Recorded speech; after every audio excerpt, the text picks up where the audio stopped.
지난주 이 시간에 우리가 2600년 전으로 인도로 가서 석가모니 부처님과 데이트를 하고 왔습니다. 오늘은 두 번째 데이트 시간인데요. 즐거운 데이트 시간이 되기를 바랍니다.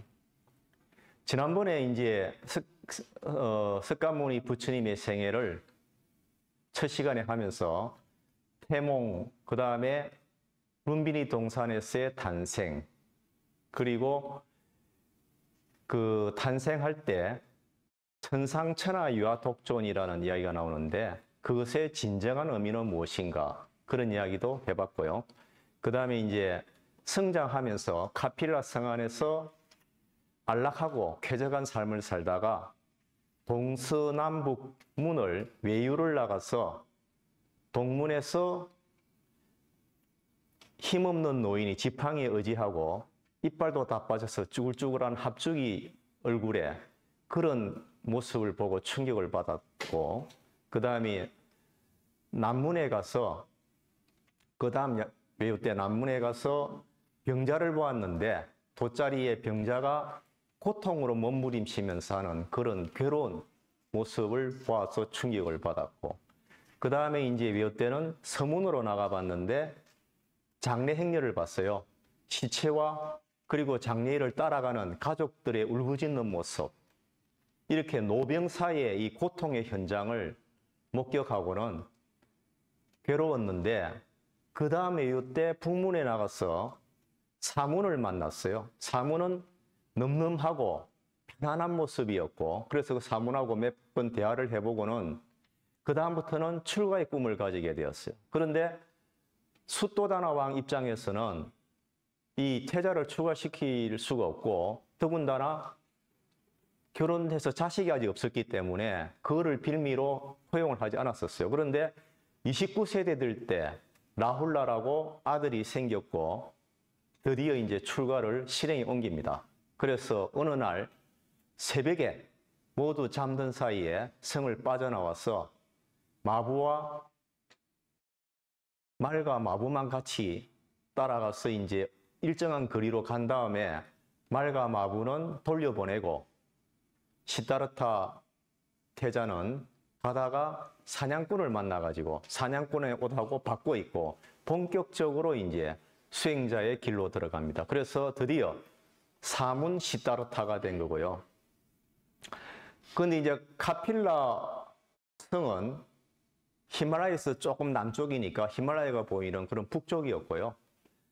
그런데 이제 이렇게 쭉 내려가신 행로를 보면은 겐지스강 쪽을 향해서 동남쪽 방향으로 남하를 하시는 겁니다. 그래서 웨살리로 가서 알라라 깔라마라는 스승을 만나가지고, 이제 그 당시에 알라라 깔라마는 요가의 대가고 이미 참선의 경지가 무색계의 제일 높은 두 번째 단계 무소유처정까지 이른 사람입니다. 그래서 알라라 깔라마를 만나가지고 몇 주간 배우고는 다 배워버렸어요. 그래서 더 이상 안 되니까 다시 또 내려갑니다. 그래서 라자가로 가는데, 라자가는 우리가 이제 왕사성이라고 그러죠. 마가다국의 수도인 라자가로 가는데 거기서 우따까 말라뿌따라는 스승을 만나는데, 그분은 그 무색계의 최고 높은 경지인 선정, 비상비비상처정까지 올라간 사람입니다. 몇 달간 같이 이제 하면서 배웠는데 몇 달 만에 더 이상 배울 게 없어서 그 선정의 경지에 들어가 있을 때는 한없이 일반 적정의 경지를 느끼고 한데, 그 선정에서 깨어나왔을 때는 현실의 이 삶의 고통을 번뇌가 벗어나지를 못해요. 그래서 완성이라는 것을 아니라는 것을 알고는 이제 마지막 깨달음의 경지는 혼자서 할 수밖에 없다. 이래서 이제 수행을 떠나는데, 그때 마가다국의 빈비사라 왕이 자기 나라에 뛰어난 사문이 와 있다는 소문을 듣고 만나러 옵니다. 그래서 이제 그 시다르타 사문을 만나가지고 만나보니까 너무나 훌륭하고 지혜롭고 인품도 좋으니까 이제 권유를 해요.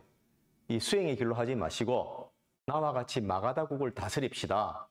그랬더니 자기는 이 생로병사의 이 극복하는 이 길을 찾아야 된다고 하면서 사양하고 떠나는 것을 그때 빈비사로왕이 부탁을 해요.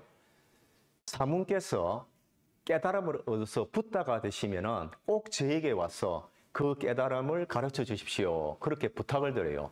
그래서 뒤에 이제 그 인연이 나오는 부분이 있습니다. 그렇게 해서 세난이 숲 쪽으로 가는데 그게 네란자라 강가에 있는 세난이 숲에 가서 수행을 하는데 고행을 하는 거예요. 그 왕궁에 있을 때는 화로운 삶, 쾌락을 충분히 경험을 했는데 이번에는 그 정반대로 그 당시에 인도에서 누구도 따라오지 못할 정도로 극도의 고행을 합니다. 숨을 멈춰서 기절도 해보고 거의 안 먹고 죽기 직전까지도 가보고 그래서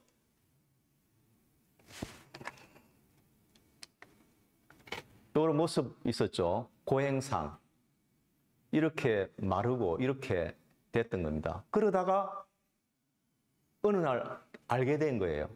고행으로는 깨달음의 길로 갈 수가 없다.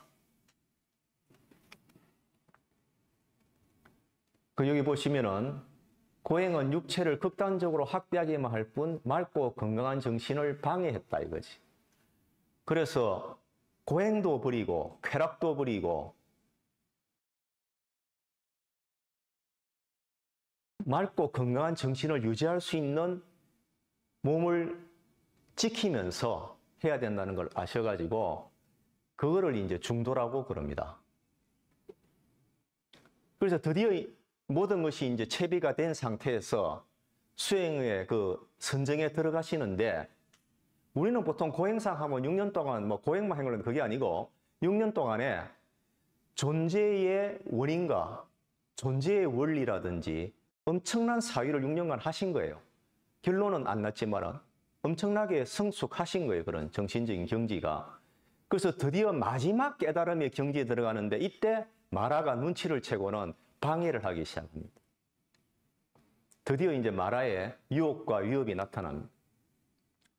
마왕 파수는 깨달음을 눈앞에 둔 시다라타를 방해하기 위해서 처음에는 자기의 아름다운 세 딸을 보내요. 그래서 교태를 부리게 해가지고 한번 무너뜨려 보려고 하는데 결국 그게 실패하죠. 여기서 시사하는 바는 우리 인간에게는 이 성욕이라는 것이 너무나 뿌리 깊게 각인이 되어서 성욕을 극복하는 경지가 쉽지 않다는 것을 시사해 주는 면이 있습니다.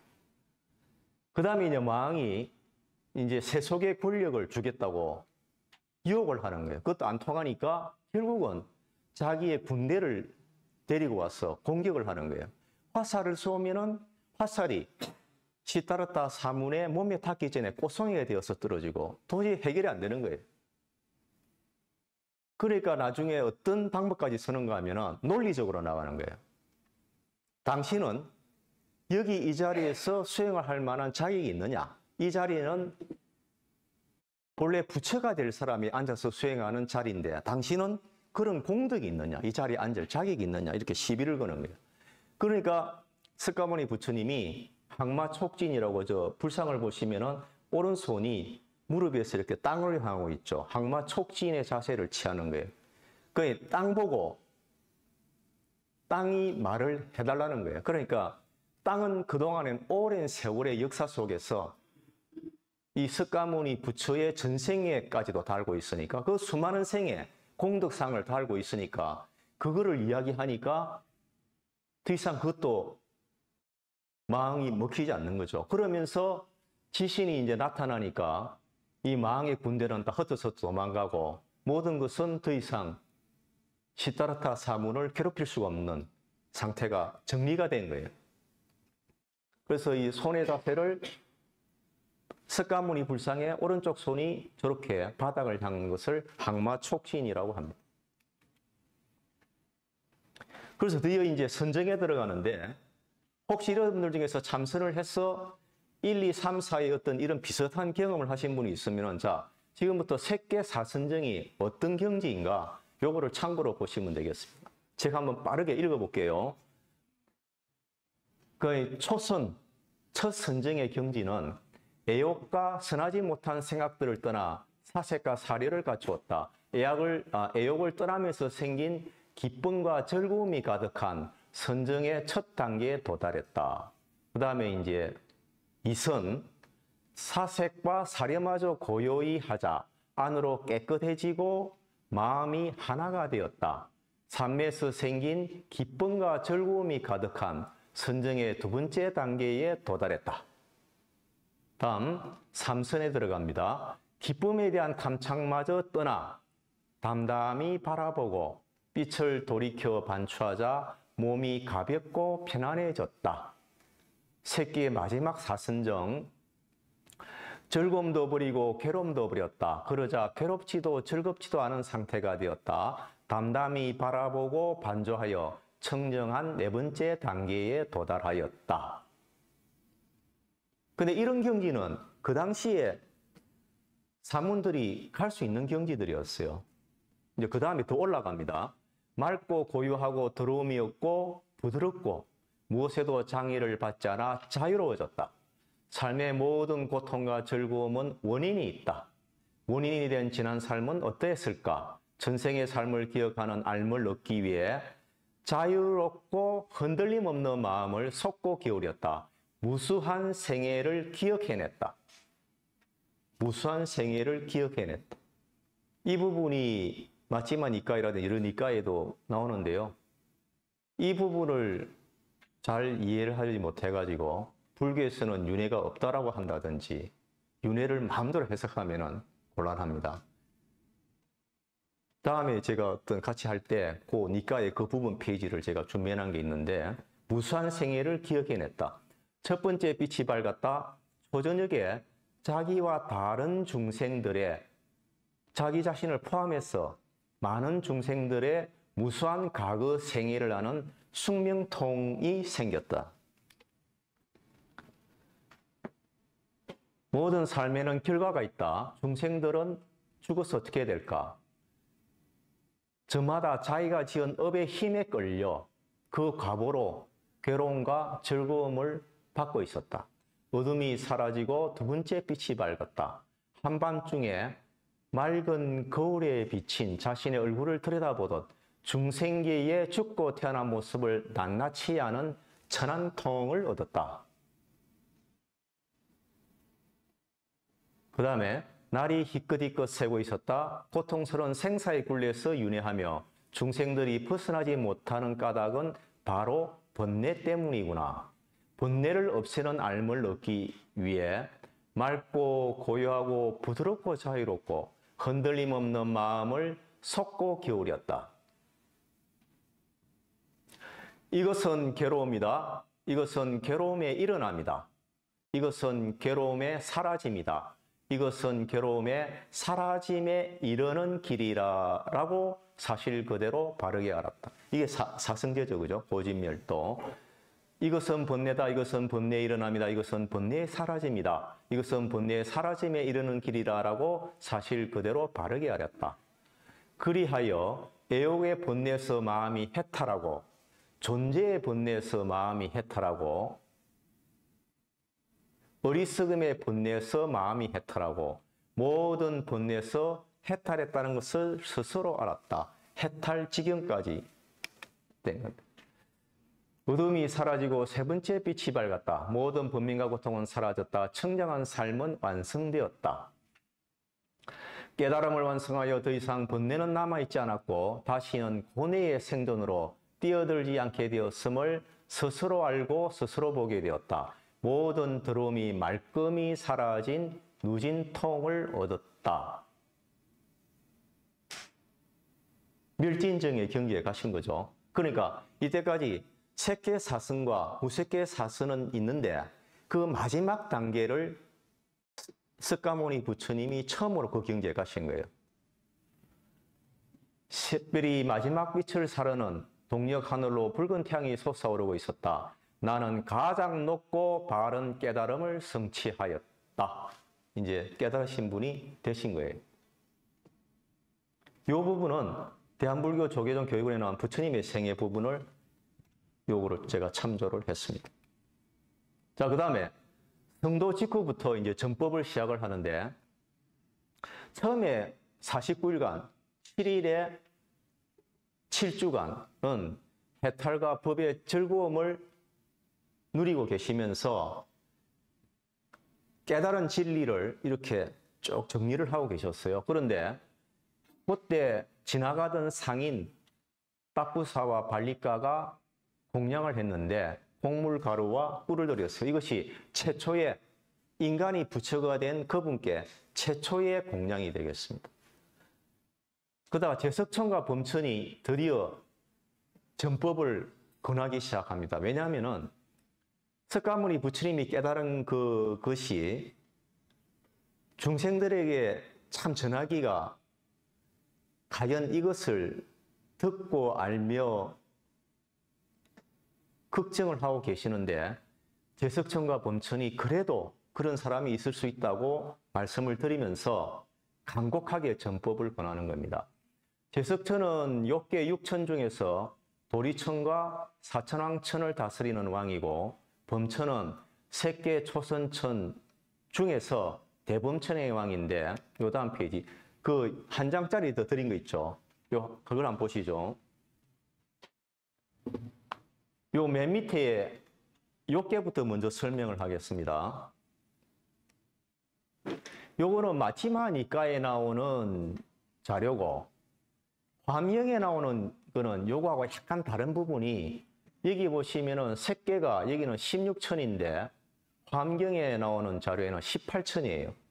그게 약간 차이가 있는데, 자, 우리가 삼계 도사 할 때, 칠정리 할 때 삼계 도사 나오고, 우리가 평소에 석가모니 부처님은 삼계 도사, 시아 본사 이런 말을 하잖아요. 그죠? 그분 할 때 이제 우리 삼계부터 나오거든요.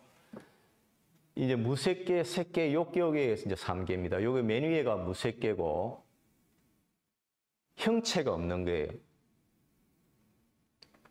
요게 색계고 형체는 있는데 암수의 구별이 없어요. 아주 가벼운 몸이고, 욕계는 암수의 구별이 있는 세계인데, 그러니까 욕계의 이 욕의 의미는 우리가 오욕을 할 때 수면욕, 성욕, 식욕, 재물욕, 명예욕 하지만은 성욕이 얼마나 뿌리 깊은가 하면은 욕계를 구별하는 것을 그 성욕을 가지고 있습니다. 암수의 구별이 있는 게 욕계예요. 그러니까 색계로 가면 암수의 구별로 떠나는 거죠. 그래서 이제 욕계를 보시면은 욕계에는 맨 위에 하늘나라가 6개 있는 육천이 있고, 인간, 아수라, 아귀, 축생이 있죠. 이게 축생이 빠졌나? 욕계 육천에 그 다음에 인간, 아수라, 축생, 제가 하나 빠뜨려서 축생, 아귀, 지옥 이렇게 있고, 욕계가. 그 욕계도 위에는 천상의 세계가 있는데, 여기 보시면은 사천왕천이 있잖아요. 그죠? 사천왕천이 있고, 그 위에 33천이 이게 도리천이에요. 33천이 있는데, 요 두 개의 하늘나라까지는 지구의 중력이 영향을 미치는 하늘나라라 그래요. 그 위에는 이제 중력을 벗어난다 그러는데, 요 33천을 말씀을 드리면은 우리나라의 그 당군 신앙 있잖아요. 그죠? 당군 신앙을 보면은 환인이 제석천이에요. 제석천왕이에요. 환인이 난 아들이 환웅이고, 환웅이 웅녀하고 해서 당군을 낳았고, 당군이 우리의 조상으로 되어 있죠. 그러면은 이 제석천왕 환인은 거의 우리 조상의 시조인 당군의 할아버지예요. 그러니까 이게 왜 33천인가 하면은 동서남북에 각각의 8개의 하늘이 있고, 중앙에, 그러니까 32개죠. 중앙에 제석천이 있고, 거기에 왕이 제석천 왕입니다. 그래서 이분이 환인이고, 그래서 제석천왕은 이 도리천과 사천왕을 두 개를 다 거느리고 있어요. 같이. 그래서 이제 새해가 될 때마다 12월 31일 12시 되기 직전에 요 보신각의 종을 33번 치잖아요. 그죠? 그게 33천, 도리천의 그 상징입니다. 그 야마천 위에 이제 도솔천, 이 도솔천이 의미가 있어요. 석가모니 부처님도 호명보살로 계시다가 도솔천에 계시다가 인간 세계에 몸으로 태어났다 그러시고, 다음에 나타나실 부처님이신 미륵 부처님도 여기 도솔천에서 지금 계신다고 그렇게 이야기를 하고 있어요. 그다음에 화락천이고 타와자재천, 이게 무슨, 제가 왜 빨간 줄을 해놨는가 하면은 앞에 마왕 파순 나오죠. 그분이 타와자재천 왕이 마왕 파순이에요. 거기에 군대가 타왕자재천의 군대라고 나와 있기 때문에 유추해 보면은 타와자재천의 왕이다. 그러면은 천신의 왕이 하늘나라의 왕이 왜 석가모니 부처님이 붓다가 되는 것을 방해하려고 했을까? 보시오. 여기 욕계의 최고 우두머리거든요. 그러니까 부처가 나타나서 욕계의 많은 중생들에게 진리를 가르쳐서 욕계를 벗어나기 시작하면 욕계가 무너지거든. 그러니까 타와자재천은 그거를 막기 위해서 방해하려고 나타났던 거예요. 그런데 이제 이 범천과 범천 위에 있고, 여기 제석천과 사천왕은 지구의 중력안에 있는 존재들이기 때문에 이게 도와주는 호법 신중, 화엄성중 그런 역할을 하고 있어요. 그 위에 세 개의 이 하늘나라를 보면, 이 하나만 보면은 여기 대범천이라고 있죠. 범보천, 범중천이 있는데 여기 대범천의 왕이 범천이에요. 그러니까 요 범천과 제석천왕이 석가모니 부처님께 전법을 하라고 권하러 나타난 거예요.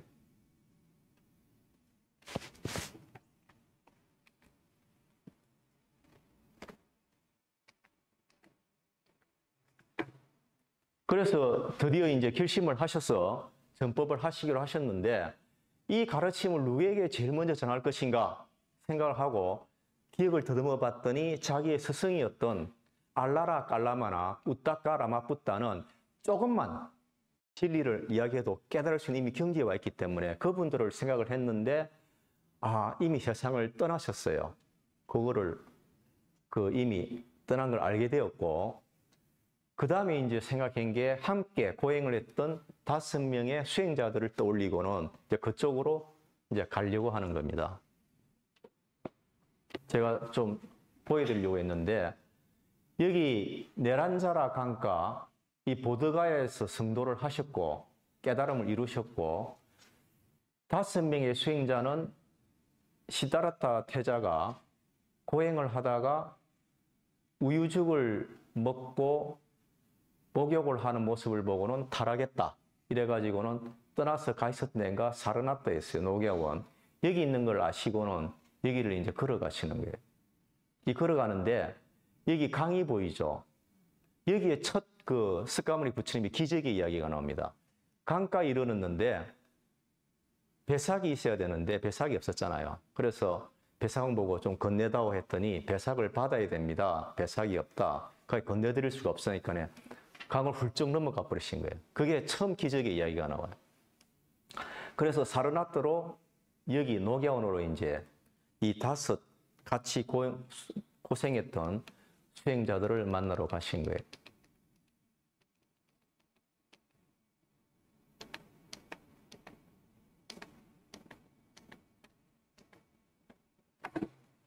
여기가 현재의 노갸원 사르나트의 사진입니다.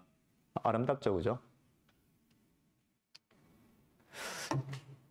와라나시 노갸원 사슴동산, 사슴이 있는 동산으로 가셔서 5 비후의 첫 가르침을 여셨습니다. 중도, 연기법, 사성제 8정도를 가르치셨는데, 여기서 말하는 중도는 아까 제가 말씀드린 쾌락도 아니고 고행도 아닌 수행의 중도를 말씀하신 거지, 그 뒤에 수많은 불교 학자들이나 뛰어난 스님들이 연구 개발해서 확대시킨 그런 중도가 아니에요. 이게 아주 심플하게 고행도 아니고 쾌락도 아니고 하는 수행의 아주 기초적인 말씀을 하신 거고요. 연기법 사성제 팔정도, 이래서 모두 아란의 경지에 다 이르렀어요. 5명이. 처음에 꼰단야가 제일 먼저 아란이 되었고, 왓바와 바띠아가 그 다음에 되었고, 마나마와 아사지가 마지막으로 아란이 되었습니다.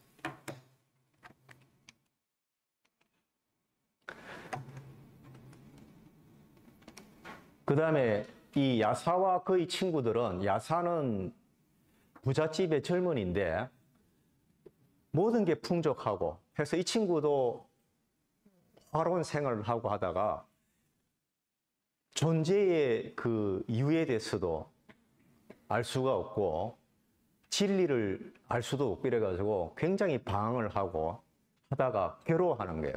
아무리 밤에 친구들하고 술 먹고 이쁜 여자하고 있고 해도 아침만 되면은 아무 그 의미가 없고 괴롭고 이래서 괴로워하다가 미친 듯이 다니다가 석가모니 부처님의 모습을 보고 거기서 설법을 듣고는 이 출가를 했어요.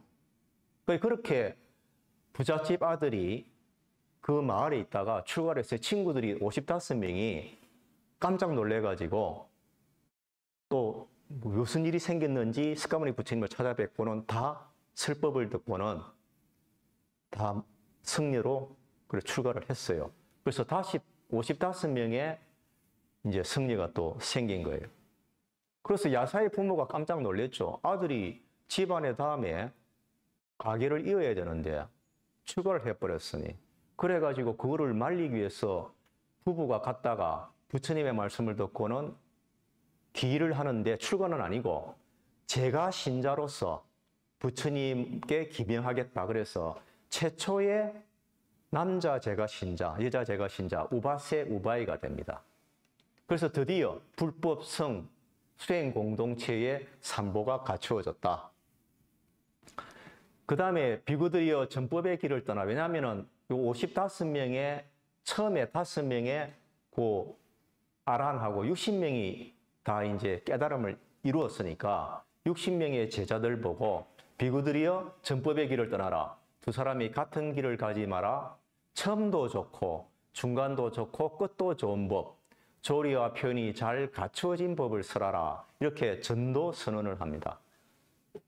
그 다음에 이제 까빠시카 숲속에서 이 사건은 30명의 젊은이가 29명인 아내를 데리고 왔고, 한 명은 아내가 없어서 그때 기녀를 데리고 와서 30상이 숲속에서 파티를 하고 있었는데 전부 다 뭐 술도 마시고 즐겁게 놀다가 그 기중품하고 소지품은 한 곳에 모아놨죠. 기녀가 조용히 가서 기중품만 들고 도망을 가버렸어요. 그러니까 이 나머지 사람들이 그걸 알고는 깜짝 놀래가지고 기녀를 잡으러 막 난리가 나서 쫓아오는 거예요. 그런데 석가모니 부처님이 그 숲속에서 앉아 계시다가 그 젊은이가 오는데 젊은이들이 웬 사문이 앉아 있으니까 부처님인지 모르죠. 그 여자가 어디 갔는지 보셨느냐고 물어보는 거예요. 그러니까 석가모니 부처님이 그 여자를 찾는 일과 자기 자신을 찾는 일 중에서 어느 것이 더 급하고 중요한가 이랬더니 깜짝 놀래가지고 제 자신을 아는 것이 더 중요합니다. 이래서 앉아서 설법을 들은 거예요. 그래서 그 자리에서 30명의 남자가 다 출가를 했어요. 까사빠 삼형제 제도도 이제 유명한, 여기서 이제 부처님의 기적 이야기도 많이 나옵니다. 이 까사빠 삼형제는 우루웰라의 까사빠라고 해요. 왜 그러냐면 우루웰라의 까사빠를 외워놓으셔야 돼요. 뒤에도 까사빠가 또 나오거든요. 까사빠는 한자로 가습이라 그래요. 그럼 우리가 불교에서 가습존자 이라면은 이 가습이 아니고 뒤에 나오는 다른 사람이에요. 여기는 3명의 까사빠가 형제가 있는데 그래서 우루엘라의 까사빠라 그래요. 우루엘라의 가습. 까사빠가 한자로 하면 가습이 되니까.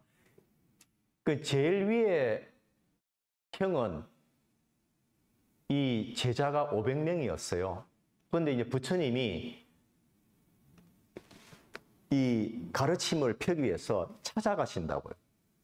차종을 기다린 게 아니고 찾아가셔가지고 갔는데 어떤 집단인가 하면 불을 숨기고 불에 제사 지내던 집단이었어요. 그래서 석가모니 부처님이 가서 하룻밤 머물기를 청하니까 빈 방이었고, 그랬더니 그러면 사당에서 잘 수 있느냐? 그런데 웃으면서 사당은 용이 있는데 거기서 잘 수가 있겠느냐? 석가모니 괜찮다. 내가 거기서 자겠다. 이래서 방에 들어가셨는데 밤사이 어떤 일이 일어났는가 하면은 이 동룡이 독기운의 연기를 내뿜고 그 다음에 불을 내뿜고 했는데 석가모니 부처님이 다 제압을 하시고 이튿날 아침에 석가모니 부처님이 본인의 발 위에 조그만 뱀이 한 마리 들은 것을 들고 가가지고 우루엘라 까사빠 맨 위에 형한테 보여주면서 이게 그 동룡이냐 이랬더니 깜짝 놀란 거죠. 그 다음에 계속 여기에 머무시면서 처음에는 사당에서 하룻밤 지내셨지만 그 다음에는 인근의 숲에 머무시는데 밤만 되면은 그 칠흑 같은 밤에 석가모니 부처님 그쪽 방향에 환하게 빛이 났어요. 그런 걸 보고 이 우루엘라의 까사빠와 그 제자들은 이분이 보통 분이 아니시고 부처일지 모른다고 생각하기 시작하고 존경심이 생기기 시작한 거예요. 그러다가 폭우로 그쪽 지역이 강물이 넘쳐서 석가모니 부처님이 계신 그 강기석이 위험하다는 판단이 이 우루엘라의 까사빠와 그 제자들에게서 생긴 거예요. 그래서 그 사문을 구하러 가야 되겠다고 배를 가지고 갔더니 석가모니 부처님은 강물 건너서 계시다가 강 위를 걸어오셔서 배 위에 올라오셨는데 발에 한 방울의 물도 묻지 않았다.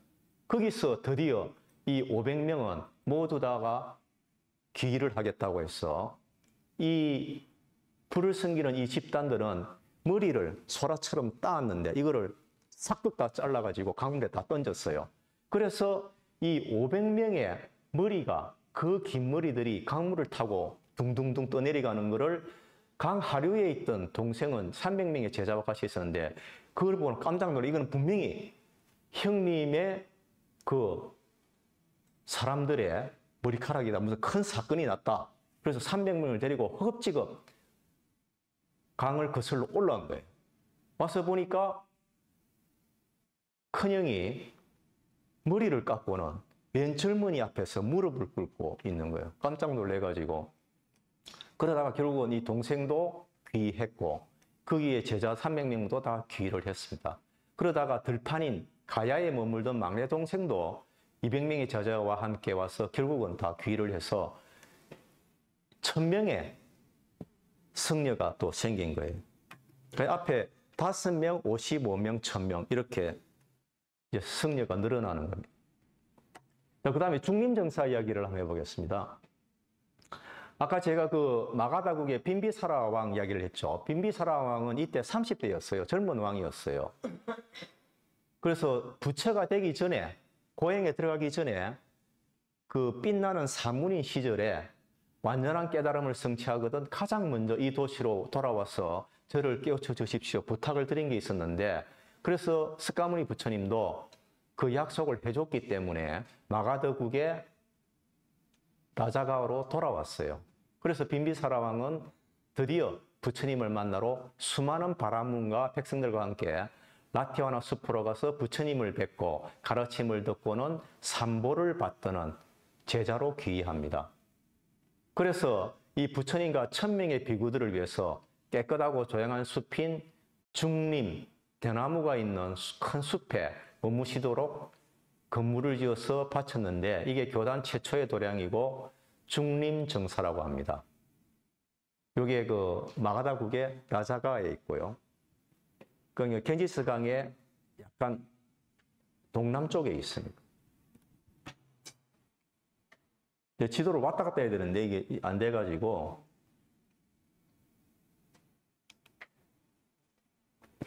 그 다음에 이제 우리가 잘 아는 사리자, 사리불, 그 다음에 목근년, 목련존자 이야기를 해보겠습니다. 우빠티사와 꼴리따는 어린 시절부터 친한 친구였고 두 소녀는 라자가의 명사인 산자야의 제자가 되었는데 스승님의 가르침에 워낙 뛰어난 젊은이들이라서 가르침을 배울 것도 별로 없었고 만족하지 못한 상태였는데 그래서 우빠티사와 꼴리따는 서로 약속을 했었어요. 우리가 누구라도 먼저 진리를 발견할 수 있는 스승을 만나면은 꼭 혼자 가지 말고 같이 가자 이렇게 약속을 했었어요. 근데 우빠티사가 길에서 어느 사문을 봤는데 빛이 나고 범상치 않아 가지고 그 사문을 따라가서 아까 그 처음 5명의 녹야원에서 아라한이 된 그 중에서 맨 마지막에 아라한이 된 아사지를 보고 길에서 보고 가르침을 청했는데 이 아사지가 그래요.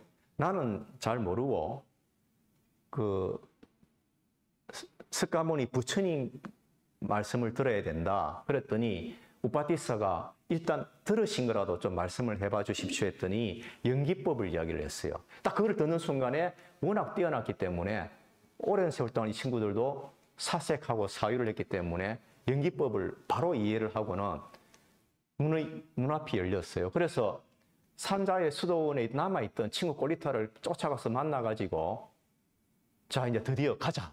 스가모니 부처님을 만나러 가자. 더 우리가 길을 찾았다 이래 가는데 이미 이 우빠티사 꼴리타는 이 산자야의 제자들 중에서 가장 으뜸인 중심이 되는 두 사람이었기 때문에 250명이 같이 따라오는 거예요. 산자야가 말려도 스승이 말려도 모두 다 스가모니 부처님을 만나러 떠나가는. 여기서 이제 우빠티사는 나중에 이름이 사리푸따로 바뀝니다. 본명이 사리푸따. 사리푸따는 사리는 어머니의 이름이 사리의 성이 어머니의 붓다. 이 불자는 부처할 때 불자가 아니고 앞에 사람 인변이 빠졌죠, 그죠? 그래서 사리불 할 때 뭐 부처라 착각하면 안 되고 그래서 그 오해를 풀기 위해서 사리자라 그래요. 왜냐하면은 사리라는 여자의 아들이 돼요. 사리자. 사리라는 여자의 아들이고 원어로는 사리푸따라 그럽니다. 사리자, 사리푸따. 아까 우리가 반야식할 때 사리자, 시제법, 공상 이래 나오죠, 그죠? 사리자. 그 다음에 꼴리따는 이름이 마하목갈라라로 이렇게 본명이 바뀌었어요. 그래서 이 마하는 산스크리트로 큰 대자는 뜻이고 목건년, 마하 목건년, 대목건년, 목련존자라고 그러죠. 이 두 사람은 워낙 뛰어나고 해서 부처님 교단을 지탱하는 튼튼한 두 기둥이 되었습니다. 이러다 보니까 바라문들이 이 불교 교단에 대해서 경계하고 시기하고 질투하는 일이 생기고 외도들, 자이나교라든지 배화교라든지 많은 이런 외도들이 이 불교 교단에서 시기와 질투가 이루어져 음해도 일어나고 음해에 대한 사건들이 많이 있어요. 젊은 여자가 스가모니 부처님이 아기를 가졌다고 거짓말을 하면서 배 안에 물 감추었다가 뒤에 들키는 그런 것도 많은 이야기들이 있는데 일단 제가 다 생략을 했습니다. 그 다음에 마하까사빠 얘기. 요 마하까사빠가 마하, 큰, 까사빠. 이 사람이 우리가 말하는 가섭존자예요. 그러니까 스가모니 부처님 제자 중에 가장 뛰어난 제자가 가섭존자고 사리자, 목근련 뭐 이렇게 나가는데 이 마하까사빠인데 이 사람은 마가다국의 마띠타의 부유한 바라문의 아들 이름이 삐빨리였어요. 이 사람도 출가를 원했는데 외동아들이라서 출가가 허용이 안 되었고 마따국 꼬시아 종족 장자의 딸인 바따 까필라니와 결혼을 했는데 이 여성도 사실은 수영의 뜻이 있는 여성이었어요. 세속적인 여성이 아니었고 그래서 결혼을 하고는 방 안에 꽃다발을 두 사람 사이에 놔두고는 밤마다 그렇게 잤어요. 꽃다발 하나도 흐트리지 않는다 이것이. 그렇게 몇 년의 세월이 흘렀는데 그 부모님이 돌아가시니까 이제 말릴 사람도 없고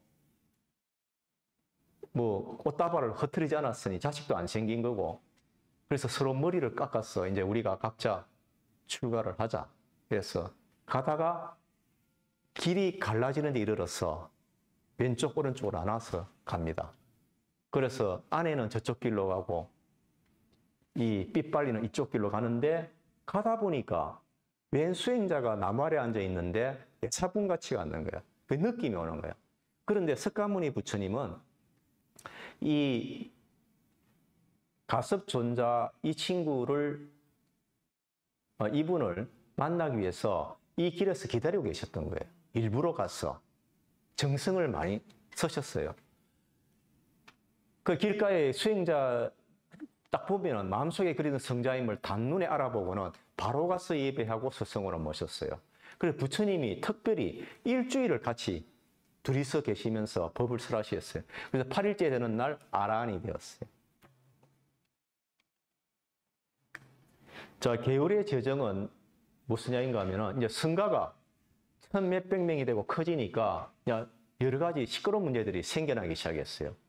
그래서 이제 입단 절차를 제도화하는데 비구가 되기 위해서 구족계를 받도록 하고 계 조목을 이 계가 제가 신자는 5계가 있죠, 그죠? 살생하지 마라, 거짓말하지 마라, 훔치지 마라, 사함하지 마라. 그러니까 그릇된 성행위를 하지 마라, 술 마시지 마라. 요즘은 술 마시고 취하지 말라로 조금 컬러가 바뀌긴 했는데 5계인데 남자 이 수행자들 비구는 250개가 있죠. 그 다음에 여성 수행자 비구니는 348개가 있어요. 그게 여성을 폄하해서 그런 게 아니고 여자의 몸으로 이런 척박한 환경에서 나가서 수행한다는 게 보호해야 될 면이 많기 때문에 위생적으로나 안전해서 그런 면에서 개가 복잡해진 거예요. 그래서 잘못 생각하면은 왜 남자는 250개고 여자는 348개냐, 뭐 여자는 우습게 보냐, 그게 아니고 그런 보호하고 지원하기 위한 측면에서 개가 많아졌다고 보시면 됩니다. 구족계를 받으려는 자는 먼저 자신의 화상은 스승인 성녀를 화상이라고 그래요. 선택한 다음에 화상을 정해 수확한 자만이 스승인 화상의 보증 아래 비구가 될 자격이 있고 성가의 동의를 받아야 됩니다. 아사리, 요즘도 아사리란 말 쓰죠. 뭐 조계종의 아사리 이런 교육하시는 가르치는 스님인데 화상이 곁에 없을 때, 화상이 갑자기 떠나셨을 때, 외우를 가거나 세상을 떠나셨을 때 갑자기 위에 지도해주는 스승이 안 계시기 때문에 그런 사람들을 이제 가르치고 지도하는 아사리 제도가 생겼고 20살이 넘은 사람만 구족계를 받을 수 있도록 하고 20살이 되기 전에는 삼이라고 이제 그렇게 됐었습니다. 그 다음에 성가의 위계와 질서는 이 세속에서 뭐 왕이다, 귀족이다, 뭐 이발사다, 불가촉점 이런 거 전혀 관계없이 구족계를 받은 순수대로 성가의 위계와 질서는 순수가 정해졌어요. 그래서 요즘도 우리나라에 보면 범납이라고 그래서 분대로 치면 짬밥 높은 게 최고도시기는 범납 높은 게 최고인 그런 분위기가 되는 거예요. 출가 생활에 4가지 필수적인 거는 요것밖에 없는 거예요. 출가를 하면은 걸식, 탁발, 밥을 빌어서 먹어서 목숨을 유지해야 되고 분소히 버려진 옷만 입을 수가 있고 나무 아래서 좌선을 하고 진기약, 동물의 똥 같은 거로 만들어진 그 당시의 필수약품들, 약만 필수약품하고 이것만 가지고 살아가는 게 출가 성녀들의 생활입니다. 그 다음에 포살이라는 것은 보름에 한 번씩 모여가지고 이 계경, 이 구족계를 설명하는 계경을 낭송하면서 잘못된 게 있으면은 고백하면서 참회하고 하는 그런 의식입니다. 안거는 뭔가 요즘 우리나라에 동안거, 한거가 있죠, 그죠? 겨울과 여름이 있는데 본래 인도에서는 동안거는 필요가 없으니까 우리나라는 추워서 이제 피한 거고 우기 3, 4개월 동안 외출과 유행, 돌아다니는 것을 삼가하고 요 기간에는 스승과 장로들로부터 가르침을 듣고 수행함에 매진하는 그런 이제 안거가 생겼습니다. 그 다음에 이제 석가족의 전법입니다. 이 석가모니 부처님은 부처가 되고 난 뒤에 카필라 성으로 한동안 안 가셨어요. 물론 이제 출가를 했고 부처가 됐으니까 세속의 그 정에 이끌리지 않아 싶겠지만은, 그런데 세월이 지나면서 수도다나 왕이 이 카필라 성에서도 석가모니, 그러니까 고타마 시다라 태자가 석가모니 부처가 되었다는 걸 이제 알게 되었죠. 그런 소식이 다 알게 되어서 수도다나에 사신을 보내어서 오시도록 청하는데 9차례나 사신을 보냈는데 가는 족족 안 돌아와요. 가는 족족 출가를 해버렸어요. 그래서 이제 드디어 태자의 어린 시절 친구 깔루다이를 보내는데, 깔루다이도 가가지고는 부처님을 뵙고는 출가를 해버렸어요. 그런데 깔루다이는 달랐던 게, 출가는 했지만은 기회를 봐가지고 석가모니 부처님께 간곡히 카필라성에 가시도록 권한했는데, 그래서 이제 그 경을 보면은 그 개성이 멋있게 이렇게 나오는 게 있어요. 그래서 부처님이 드디어 가시기로 하셨는데, 쭉 이 부처님의 생애의 그 내용을 보다 보면은 부처님이 석가족 이 카필라성을 가는 게 사실은 어려운 면이 있었던 거예요. 이 밑에 보시면은 석가모니 부처님이 2차례의 길을 다녀가고 난 뒤에 카필라성은 우리말로 속된 말로 쑥대밭이 돼요. 다들 출가를 해버려가지고 멀쩡한 사람이 남아있는 사람이 별로 없을 정도로. 보세요. 황소구름으로 2달 만에 카필라와트에 도착하신 부처님은 왕궁으로 바로 가지 않고 성박 니그로다 숲에 머무셨습니다. 그 수도다나 왕과 대신과 친족들은 왕궁에서 기다리다가 할 수 없이 이제 니그로다 숲으로 가서 부처님을 찾아뵙고 가르침을 들었습니다. 여기도 이야기가 많은데, 그 다음에 이 난다는 석가모니 부처님이 태어나고 난 일주일 만에 마야 왕비가 돌아가셨고, 마야 왕비의 여동생인 마하빠자빠띠가 이제 석가모니 부처님, 그러니까 시다라태자를 양육을 했는데, 그 뒤에 아들을 낳았는데 난다라는, 그러니까 석가모니 부처님의 배다른 동생이죠. 난다가 있었는데, 이 난다가 결혼식 날 왕궁에서 결혼식을 하는데 석가모니 부처님이 혼자서 바루를 들고는 사문의 복장으로, 풍채가 사문의 복장이니까 그 결혼식장에 나타나신 거예요. 그 모두 깜짝 놀라잖아요.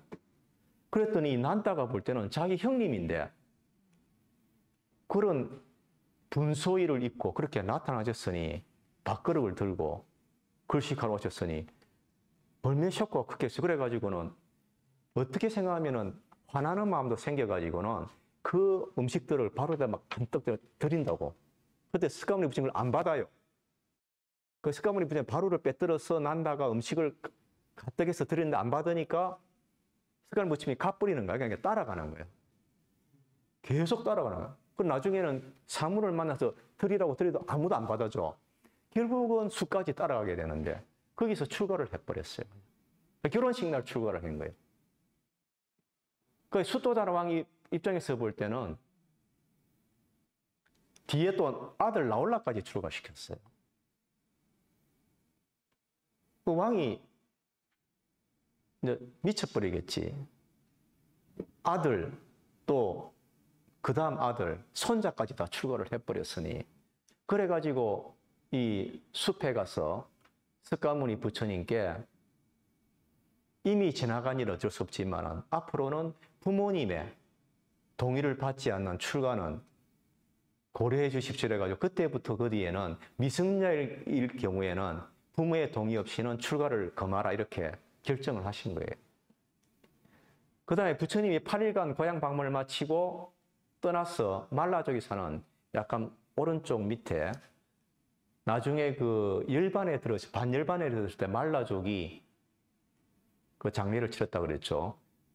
그 말라족이 사는 아누비아의 망구숲에 머무실 때, 내려올 때 뒤늦게 이런 왕자들이 단체로 쫓아와서 출가를 해버렸어요.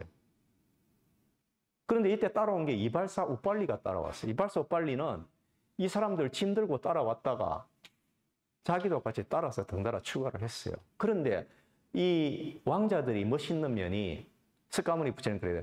우리 중에서 우빨리를 제일 먼저 출가시켜 주십시오. 우리가 받들겠습니다. 이발사인데도. 그래서 우빨리가 이 중에서는 제일 먼저 머리를 깎고는 이 사람들이 우빨리를 존중하는 그런 계급 타파의 모습이 있어요. 기원정사는 어딘가 하면은 나 미치겠네. 지도를 한번 봐야 되는데.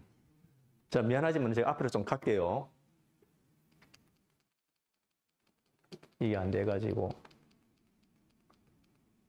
하이퍼링크를 걸었는데 여기서 안 되더라고요.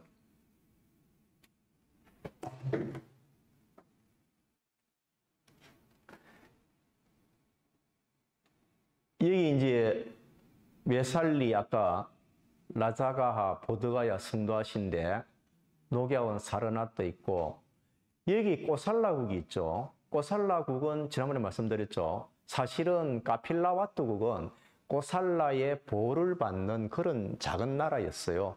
꼬살라의 이 왕궁이 있는 데가 사와띠인데 이쪽이 꼬살라 이쪽이고 아까 이제 라자가 이쪽이 중림정사가 있고 이쪽에 기원정사가 있습니다. 스가모니 부처님은 활동하신 무대를 보면은 이 샤카족의 카필라와투 성에서 마야 왕비가 꼴리아로 친정으로 가다가 중간에 무수나무 가지를 잡고 루미니 동산에서 태자를 탄생했고 그 다음에 수행을 떠났을 때 출가했을 때 쭉 내려가서 이 왓지 연맹의 박가와라는 사람을 한번 만났는데 그 사람은 스승이라기보다는 대화를 해보고 아니다 싶어서 바로 웨살리로 가서 알라라 깔라마를 만났고 내려와서 라자가에서 우타카라 마푸타를 만났고 빈비사랑을 만났고 고행하러 이 네라자라 강가에 세나니로 가서 숲에서 하다가 보드가에서 성도를 하시고 그 다음에 5명의 같이 고행한 청년들에게 처음으로 전법하기 위해서 녹야원으로 가셨다가 그렇게 됩니다. 이쪽이 나중에 웨살리도 기적이라는 또 이야기도 있고요. 이쪽 지역이 바라나시도 유명한 데고 이쪽 지역이 활동 지역이 되겠습니다. 이거는 걸어서 다녔기 때문에 이거보다 엄청나게 이 겐지스 강에 넓은 거예요. 아까 이제 왼쪽 위에 꼬살라국의 사와띠에 상인인데 뭐 여기서 상인이라 했지만은 지금 우리나라 치면은 뭐 삼성 재벌 정도 돼요. 굉장히 큰 재벌급 이 상인인 수다따가 동트기 전 새벽에 시타와나의 숲으로 가서 부처님께 경배하고 가르침을 들었는데 이때 감동을 해서 정사를 짓겠다고 간청을 드렸어요. 그래서 수다따 장자가 이게 불교에서는 장자라는 표현을 쓰는데 수다따 장자가 사전 최적의 곳이 그러니까 그 많은 비구들이 머물 공간으로 꼬살라국 그 나라 자기 나라에 태자가 소유하고 있는 제따 소유의 이 태자 이름이 제따인데 제따 소유의 동산이 딱 적당하다고 생각을 했었어요. 그래서 좀 팔아주세요 그랬는데 이 태자는 뭐 돈이 필요한 것도 아니니까 팔 이유가 없는 거지. 그러니까 팔 마음은 전혀 없고 농담으로 당신이 저 동산을 황금으로 다 덮을 수 있으면은 내가 그 황금 받고 팔겠다 이렇게 농담을 한 거예요. 그랬더니 썼다가 그렇게 하겠다고 하고는 실제로 황금을 운반해 가서 여기를 깔아나가기 시작하는 거예요. 그건 뭐 택도 없지. 이 넓은 땅을 막. 그런데 그걸 보고 감동을 한 거예요. 제따 태자가. 이 진심에 감격해가지고 그러면 내가 동산을 넘기겠다. 이미 깔은 것만 더 이상 깔지 말고 그것만 받고 넘기고 그 깔은 그 황금은 동산의 입구에 화려문을 세우는 데 서달라. 그리고 내가 부탁이 있는데 동산 이름을 이 정사 이름을 제따와나라마라고 기원정사라고 좀 해달라. 그 이제 자기 이름이 제따와나. 어찌 보면 욕심이 좀 들어갔기는 한 건데 제따와나라마라고 해달라. 그래서 결국은 제따 태자가 보시한 숲에 수았다가 세운 이 정사를 이제 바치는데, 정사가 완공되고 난 뒤에 부처님께 찾아가서, 부처님, 제가 이 정사를 부처님께 바치겠습니다. 부처님이 아니다. 이 정사는 과거, 현재, 미래의 사방 성가에 보시해라. 그래서 이제 이 정사를 과거, 현재, 미래의 사방에 있는 성가에 보시합니다. 이렇게 하면서 이제 보시를 했어요. 그래서 이름을 이 제타와나라마가 원어고요. 우리는 기수급 고도군이라고 하는데 간단하게는 기원정사라고, 이 기수가 제타 태자의 한자에는 기수, 제타고, 급고독은 뭔가 하면 급고독 장자라고 해요. 이 수아따를. 왜 그런가 하면은 고독한 사람들, 어려운 사람들을 물품을 배급해 주는 장자, 급고독 장자가 수아따. 그러니까 이 수아따라는 사람은 자기 나라에 많은 불쌍하고 힘든 사람들을 이미 보살피는 사람이었어요. 그래서 고독한 사람에게 물품을 베푸는 급고독과 제따, 기수를 합쳐서 기수, 급고독원, 이렇게 이름이 된 거예요. 그래서 이제 간단하게는 기원정사라고 합니다. 그러면 꼬살라국의, 여기까지만 하고 마치도록 하겠습니다. 꼬살라국의 그 왕이 바세나디 왕인데, 이 사람은 이제 불교하고는 인연이 없었어요. 그런데 이 바세나디 왕비 중에서 자기가 가장 총애하는 말리카라는 왕비가 이미 부처님께 기이했고, 부처님이 설법을 드리는 맨날 그 기원정사에 가고 그랬었어요. 그래서 왕에게도 이걸 권유를 한 거예요. 그 왕이 이제 하도 그러니까, 그리고 주위에서도 뭐 부처라고 하니까 자기는 믿지를 못한 거예요. 부처인지 아닌지. 웬 젊은 사문이 무슨 부처일까 이러면서 그 기원정사로 찾아가요. 가는데 가서는 경배도 안 하고 부처님 앞에 털썩 앉아버린 거예요. 그러면서 자기 나름대로 질문을 하는 거예요. 그 대화를 해보니까 진짜 부처님 같거든. 그래서 존경하는 마음이 생기는데 아직도 미심쩍어가지고 그러고는 다시 왕궁으로 돌아왔어요. 그러다가 어떤 일이 있었는가 하면은 요때 갔을 때 이제 부처님하고 대화를 했을 때 부처님 이런 말을 합니다. 대왕이여, 이 세상에 아무리 작아도 가볍게 볼 수 없는 것이 네 가지가 있습니다. 왕자, 독사, 불시, 수행자. 이 네 가지는 아무리 작아도 가벼이 보아서는 안 됩니다. 이런 말을 듣고 왔는데, 그래도 아직은 이제 귀할 마음이 없는 거죠. 그러다가 그 왕국에, 꼬살라 왕국에 아주 지위가 높은 바라문의 아들이 7살 난 아들이 갑자기 죽었어요. 그래서 부처님께 찾아와서 이제 위로를 듣고 하는데, 부처님이 하신 말씀이 바라문이여, 사랑스럽고 은혜로운 일이 있으면 따라서 근심하고 슬퍼할 일이 생깁니다. 이렇게 말씀을 해주셨거든. 그 바라문이 이해가 안 되는 거야. 아니, 이게 뭔 소리냐. 사랑스럽고 은혜로운 일이 있는데 왜 근심하고 슬퍼하느냐. 이래가지고 자기가 부처님을 뵙고 난 뒤에 나와서 여기저기 가서 이제 브라만교에 브라만들한테 물어보러 다닌 거예요. 다른 사람들한테, 스승급들한테. 그러니까 다들 하는 말이 그거 이상한 말이다.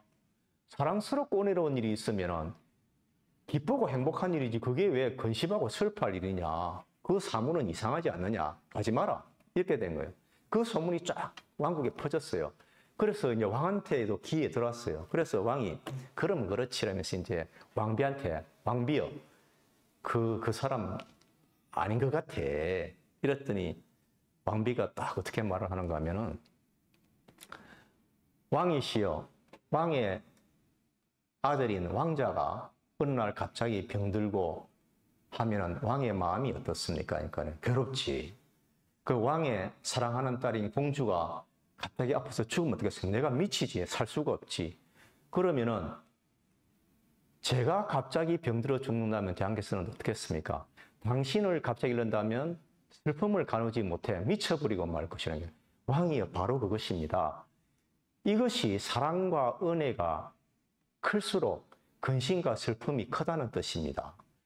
사랑과 은혜가 근심과 슬픔이 씨앗이 된다고 하신 것이 이 바로 부처님의 말이에요. 왕이 깜짝 놀란 거야. 깨달은 거야. 그래서 쫓아가가지고 그냥 일을 했지. 제자가 되었지. 왕의 자리를 붙인 거 아니고 출가한 건 아니고 이제 귀의를 하고는 했더니 부처님 마지막에 이제 왕으로서 어떻게 해야 되는지를 가르쳐 줘요. 자기가 지은 것은 반드시 자기가 거두어야 합니다. 과부는 세상 어딜 가도 피할 수가 없다는 것을 명심하셔야 합니다. 이렇게 이제 말씀해 주시고, 그래서 그 당시에 이 겐지스강 근처에서 가장 큰 두 대국인 꼬살라국에 바세나디 왕이 귀의를 했고, 오른쪽 밑에 마가다국은 이미 빈비사르 왕이 후원자가 되어 있었고, 그래서 이 겐지산 근처에는 모두 다 불교를 후원하고 지원하는 분위기로 가서 불교가 굉장히 발전하는데 이제 초석이 된 겁니다.